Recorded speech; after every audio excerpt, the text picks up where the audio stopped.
প্রতিকূলতা আসতে পারে। আসবো আজকে ব্যতিপাত যোগ নিয়ে। ব্যতিপাত যোগ হচ্ছে আমাদের যে সূর্য সিদ্ধান্ত মতে 27টি যোগের 17তম যোগ হচ্ছে ব্যতিপাত যোগ। ব্যতিপাত কথা হচ্ছে মহা বিপদ বা মহাপতন। এই যোগ কখন সৃষ্টি হয়? সূর্য চন্দ্রের দ্রাঘিমাংশের 180 ডিগ্রিতে এই যোগের সৃষ্টি হয়। কীরকম? 6 রাশির শেষে মেষ রাশি থেকে আমাদের কন্যা রাশি পর্যন্ত 180 ডিগ্রি, কারণ প্রত্যেকটা রাশি আমাদের 30 ডিগ্রি করে, অর্থাৎ 6টি রাশি মানে 180 ডিগ্রি।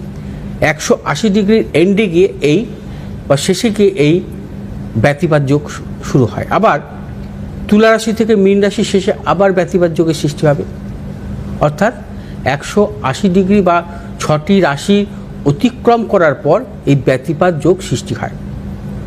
ব্যতিপাত যোগ অত্যন্ত অশুভ যোগ।